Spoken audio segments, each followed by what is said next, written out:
Gold trusted gold buyers తాకట్టులో ఉన్న బంగారాన్ని విడిపించి ఈ రోజు ఉన్న మార్కెట్ ధరకే కొనబడును.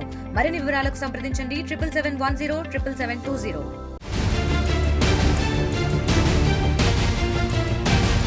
నమస్తే. కరోనా లాంటి ప్రాణాంతక వైరస్ మళ్ళీ ప్రపంచాన్ని చుట్టేయబోతోందా? ఆనాటి విపత్కర పరిస్థితులు మళ్ళీ రాబోతున్నాయా? కొత్త వైరస్ కరోనా కంటే వేగంగా వ్యాప్తి చెందుతున్నట్టు కనిపిస్తోంది. ఈ వైరస్ పేరు హ్యూమనో మెటానిమా. ఇంగ్లీష్లో దీన్ని హెచ్ఎంపివి అంటారు. ఈ వైరస్ చైనాలో తీవ్రంగా వ్యాపిస్తోంది. హాస్పిటల్లన్నీ రోగులతో నిండుతున్నట్టు మీడియా కథనాలు చెప్తున్నాయి. అందరూ భయపడుతున్నట్టే మన దేశానికి కూడా ఈ వైరస్ వ్యాపించింది.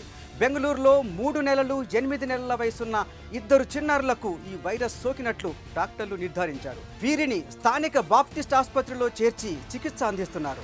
అలాగే గుజరాత్లోని అహ్మదాబాద్లో 2 నెలల పాపకి ఈ వైరస్ సోకినట్లు తెలుస్తోంది. దీంతో కేంద్ర ప్రభుత్వం అలర్ట్ అయింది. ఈ వైరస్పై ఎలాంటి జాగ్రత్తలు తీసుకోవాలో అన్ని రాష్ట్రాలకు గైడ్ లైన్స్ని పంపించింది. ఈ హెచ్ఎంపివి వైరస్ తీవ్రత ఎంత? దీనివల్ల ఎలాంటి ప్రమాదాలు రాబోతున్నాయి? చైనాలోనే ఈ వైరస్లు ఎందుకు పుట్టుకొస్తున్నాయనే విషయాలు మీకు ఇప్పుడు చెప్తాను రండి.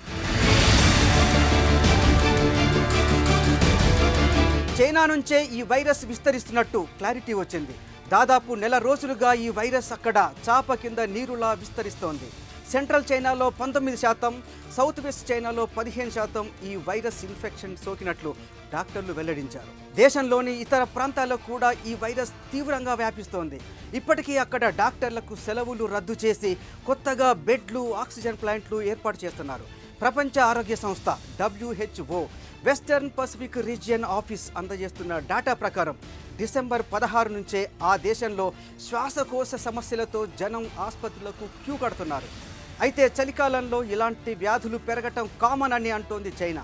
కానీ నిండుతున్న ఆసుపత్రులు చూస్తే మాత్రం మరొక ఉపద్రవం ముంచుకొస్తున్నట్టే కనిపిస్తోంది. అయితే ఈ వైరస్ చైనాకే పరిమితం అవుతుందా? కానే కాదు. ఇప్పటికే మన దేశంతో పాటు జపాన్కు పాకింది. జపాన్లో కూడా ఈ వైరస్ వేగంగా స్ప్రెడ్ అవుతోంది. అన్ని దేశాల మధ్య నిత్యం రాకపోకలు జరుగుతుంటాయి. జపాన్ బ్రాడ్కాస్టింగ్ కార్పొరేషన్ నివేదిక ప్రకారం అక్కడ 7,18,000 కేసులు నమోదయ్యాయి.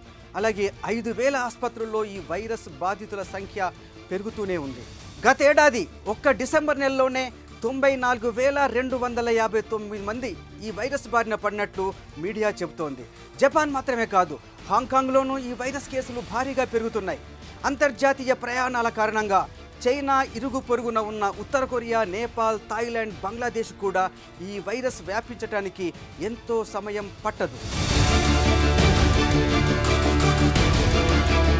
ఈ వైరస్ లక్షణాలు ఫ్లూ, శ్వాసకోశ ఇన్ఫెక్షన్ల మాదిరిగానే ఉంటాయని డాక్టర్లు చెప్తున్నారు. దగ్గు, జ్వరం, ముక్కు దిబ్బడ, శ్వాస తీసుకోవడంలో ఇబ్బంది వంటివి హెచ్ఎంపివి సోకిన వారిలో కనిపిస్తున్నాయి. రోగి తుమ్మినప్పుడు వచ్చే తుంపర్ల ద్వారా స్పీడుగా ఈ వైరస్ వ్యాప్తి చెందుతోంది. తీవ్రత ఎక్కువై బ్రాంకైటిస్, న్యూమోనియా కూడా దారితీస్తోందని డాక్టర్లు హెచ్చరిస్తున్నారు. అమెరికాకు చెందిన centre for disease control and prevention ప్రకారం 14 ఏళ్లలోపు పిల్లలు, 65 ఏళ్లు దాటిన వృద్ధులు ఎక్కువగా ఈ వైరస్ బారిన పడుతున్నారు. మరి ఈ వైరస్ వచ్చినప్పుడు ఏం చేయాలి, ఏం చేయకూడదు? శ్వాసకోశ సంబంధిత సమస్యలు వచ్చినప్పుడు నలుగురిలో దగ్గటం, చీదటం చేయకూడదు. కరచాలనంతో పాటు మరే విధంగానూ ఎవరిని టచ్ చేయకూడదు. కళ్ళు, ముక్కు, నోరుతో పాటు మొహాన్ని చేతులతో ముట్టుకోకూడదు. సర్ఫేస్ మీద అంటే టేబుల్ మీద కావచ్చు, నేల మీద కావచ్చు ఎక్కడా టచ్ చేయకూడదు. ఎవరితోనూ దగ్గరగా వెళ్ళి మాట్లాడకూడదు. బహిరంగ ప్రదేశాల్లో తిరగకూడదు. ఉమ్మి వేయకూడదు. ఏం చేయాలి? తుమ్ములు, దగ్గు వచ్చినప్పుడు హ్యాండ్ కర్చీఫ్ లేదా టిష్యూ పేపర్ అడ్డు పెట్టుకోవాలి. చేతులను రెగ్యులర్గా సబ్బుతో కడుక్కోవాలి. అది కూడా కనీసం 20 సెకండ్ల పాటు చేతులు రుద్దుకోవాలి. Mask ధరించటం compulsory. తాము నివసిస్తున్న ఇంటిని రెగ్యులర్గా క్లీన్ చేయాలి. అలాగే రోగిని హైజెనిక్గా ఉంచడం ద్వారా ఇతరులకు వ్యాప్తి చెందకుండా దీన్ని అడ్డుకోవచ్చు.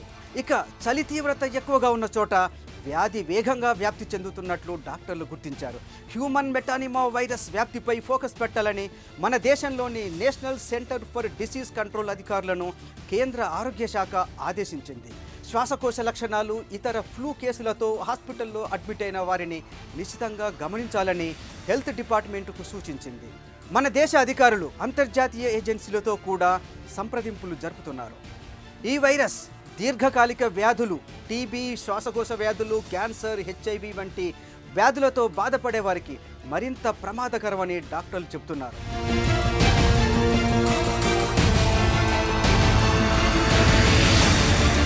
ఇక చైనా ఈ వైరస్లకు కేంద్రంగా ఎందుకు మారింది?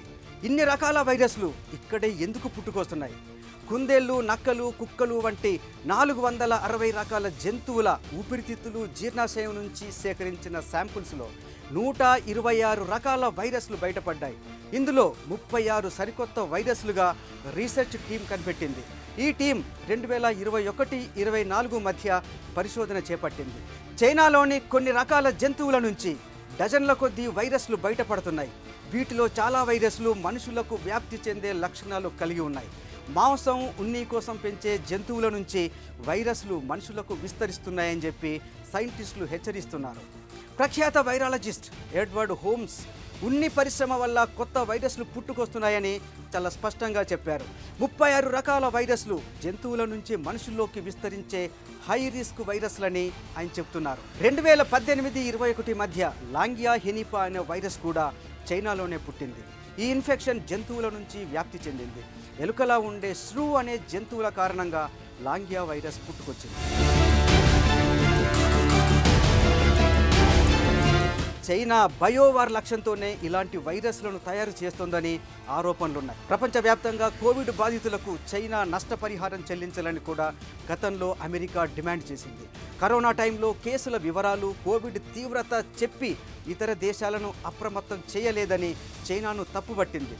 ఇప్పుడు కూడా ఈ కొత్త హెచ్ఎంపివి వైరస్కు సంబంధించి కూడా వరల్డ్ హెల్త్ ఆర్గనైజేషన్కు ఎలాంటి సమాచారం ఇవ్వడం లేదు చైనా. ప్రమాదకరమైన వైరస్లు అన్నీ చైనాలోనే ఎందుకు పుట్టుకొస్తున్నాయని ఇతర దేశాలు అనుమానం వ్యక్తం చేస్తున్నాయి. సహజంగా పుట్టుకొచ్చిన వైరస్లా లేక చైనానే బయోవార్ కోసం ల్యాబులో తయారు చేస్తోందా అని పలువురు సైంటిస్టులు పరిశోధనలు చేస్తున్నారు.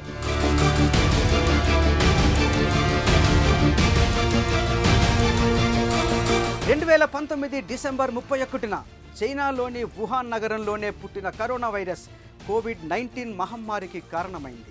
ప్రారంభంలో దీన్ని వైరల్ న్యూమోనియాగా పిలిచారు. అయితే అది అక్కడి నుంచి అన్ని దేశాలకు విస్తరించి 70 కోట్లకు పైగా కోవిడ్ కేసులు నమోదయ్యాయి.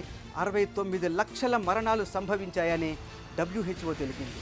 ప్రస్తుతం విస్తరిస్తున్న హ్యూమన్ మెటానిమో వైరస్ లక్షణాలేంటి, దానివల్ల కలిగే నష్టమేంటో చైనా వెంటనే బయట పెడితేనే ప్రపంచం దానికి మందు కనిపెట్టే ప్రయత్నం చేస్తుంది. అలాగే వ్యాధి విజృంభించకుండా అన్ని జాగ్రత్తలు తీసుకోవడానికి అవకాశం ఉంటుంది. గతంలో చేసినట్టే రహస్యంగా దాచి ఉంచితే ప్రపంచానికి మరణ శాసనం రాసినట్టు అవుతుంది. చూద్దాం చైనా ఎలా స్పందిస్తుందో. చూస్తూనే ఉండండి RTV. మరిన్ని వీడియోస్ కోసం ఛానల్ ని సబ్స్క్రైబ్ చేయండి. లేటెస్ట్ అప్డేట్స్ కోసం వాట్సాప్ ఛానల్ ని ఫాలో అవ్వండి. ఆ లింక్ డిస్క్రిప్షన్ లో ఉంది.